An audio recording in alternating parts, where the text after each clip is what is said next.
ನಮಸ್ಕಾರ ಸ್ನೇಹಿತರೆ, ನಾನು ನಿಮ್ಮ ಪ್ರೀತಿಯ ರಮೇಶ್ ರಾಘವ್.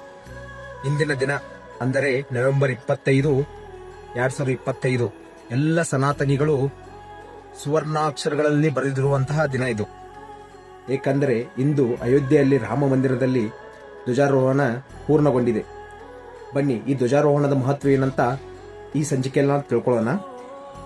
ಯಾವುದೇ ಒಂದು ದೇವಸ್ಥಾನವು ಪೂರ್ಣವಾಗಿ ಗೊಂಡಿದೆ, ಅಲ್ಲಿ ದೇವರ ಸಾನ್ನಿಧ್ಯ ಪೂರ್ಣವಾಗಿ ಇದೆ ಎಂದು ಸೂಚಿಸಲು ನಾವು ಧ್ವಜಾರೋಹಣ ಮತ್ತು ಕಳಸಾರೋಹಣ ಅಂತ ಎರಡು ಪ್ರಕ್ರಿಯೆಗಳು ಮಾಡ್ತೀವಿ. ಅದರಲ್ಲಿ ಇವತ್ತು ಧ್ವಜಾರೋಹಣ ಪ್ರಕ್ರಿಯೆ ಸಂಪನ್ನಗೊಂಡಿದೆ. ಬನ್ನಿ, ಈ ಧ್ವಜಾರೋಹಣದ ಮಹತ್ವ ಏನು ಅಂತ ಎಲ್ಲ ನಿಮಗೆ ಹೇಳ್ತೀನಿ ನಾನು. ಇಂದು ಪ್ರಧಾನಿ ಮೋದಿ ಅವರು ವಿವಾಹ ಪಂಚಮಿ ಅಭಿಜಿತ್ ಲಗ್ನದಲ್ಲಿ ಧ್ವಜಾರೋಹಣ ಮಾಡಿದರು. ಸಾಮಾನ್ಯವಾಗಿ ಹೇಳಬೇಕಂದ್ರೆ 11:48 11:52 ಗಂಟೆ ಒಳಗೆ ಇವತ್ತು ಧ್ವಜಾರೋಹಣ ಮಾಡಿದರು. ಧ್ವಜಾರೋಹಣವನ್ನು ನೆರವೇರಿಸಿದ ಮೋದಿ ಅವರು ಬಹಳ ಭಾವುಕರಾಗಿದ್ದರು. ಅವರ ಕೈಗಳೆರಡು ನರಗ್ತಾ ಇದ್ವು. ಅದ್ ನೋಡಿದಾಗ ಅನಿಸುತ್ತೆ ಅವರೆಷ್ಟು ಭಾವುಕ ಜೀವಿ ಮತ್ತು ಆಧ್ಯಾತ್ಮ ಜೀವಿ ಅಂತ. ಆ ಧ್ವಜಾರೋಹಣದ ಆ ಧ್ವಜಕ್ಕೆ ಒಂದು ಹೆಸರಿಟ್ಟಿದ್ದಾರೆ, ಅದೇನಂದ್ರೆ ಧರ್ಮಧ್ವಜ. ಸಂಸ್ಕೃತದಲ್ಲಿ ಒಂದು ಸುಂದರವಾದ ಶ್ಲೋಕವಿದೆ, ರಾಮೋ ವಿಗ್ರಹಾನ್ ಧರ್ಮ ಅಂತ ಒಂದು ರಾಮನ ಮೇಲೆ ಒಂದು ಶ್ಲೋಕವಿದೆ. ಅದೇನು ಸೂಚಿಸ್ತದ ಅಂದ್ರೆ ರಾಮನ ಸ್ವರೂಪವೇ ಧರ್ಮದ ಸ್ವರೂಪ. ಆ ಸಾಕ್ಷಾತ್ ರಾಮಚಂದ್ರನ ಮೂರ್ತಿ ಇದೆಯಲ್ಲ, ಅದೇ ಧರ್ಮದ ಮೂರ್ತಿ. ಹೇಗೆ ರಾಮನ ಬಿಟ್ಟು ಧರ್ಮವಿಲ್ಲವೋ ಹಾಗೆ ಧರ್ಮ ಬಿಟ್ಟು ರಾಮ ಇಲ್ಲ. ಆದ್ದರಿಂದ ಆ ಅಯೋಧ್ಯ ಮಂದಿರದಲ್ಲಿ ಹಾರುತ್ತಿರುವಂತಹ ಧ್ವಜ ಅದನ್ನ ಧರ್ಮಧ್ವಜ ಅಂತ ಕರೀತಾರೆ.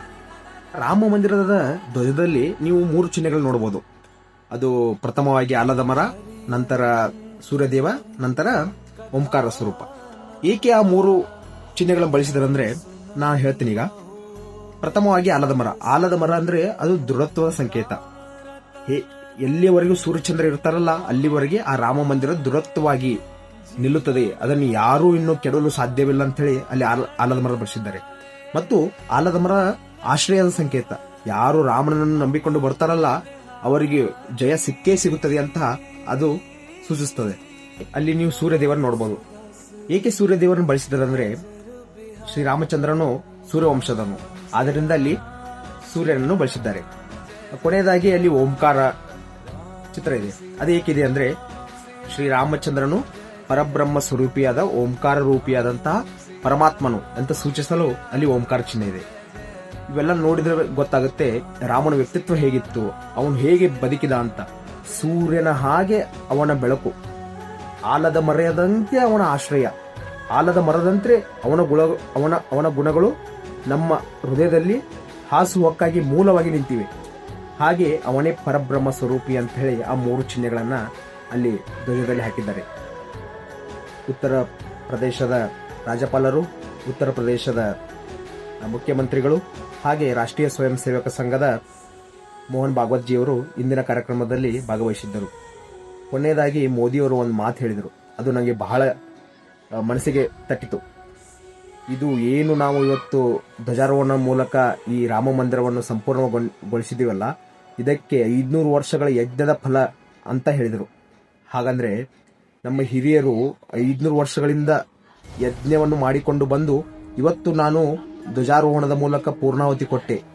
ಹಾಗಂದ್ರೆ 500 ವರ್ಷಗಳಲ್ಲಿ ಎಂತೆಂಥ ರಾಜರು ಆಳಿ ಹೋದರು. ಅವ್ರಿಗೆ ಯಾರಿಗೂ ದಕ್ಕದಂತಹ ಆ ವಿಶೇಷವಾದ ಗಳಿಗೆ ನಮ್ಮೆಲ್ಲರ ಪಾಲಿಗೆ ದಕ್ಕಿದೆ. ಇದೆಲ್ಲವೇ ಸೌಭಾಗ್ಯ, ಇದೆಲ್ಲವೇ ನಮ್ಮ ಪೀಳಿಗೆ ನೋಡುವಂಥ ಅದ್ಭುತ ಕ್ಷಣಗಳು. ಇನ್ನೂ ಇಂಥ ಅದ್ಭುತವಾದ ಗಳಿಗೆಗಳು ನಮ್ಮ ಜೀವನದಲ್ಲಿ ಬರಲಿ. ಆ ರಾಮನ ಕೃಪೆ ನಮ್ಮ ಮೇಲೆ ಸದಾ ಆಗಲಿ ಅಂತ ನಾ ಬಯಸ್ತೀನಿ. ಜೈ ಶ್ರೀರಾಮ್.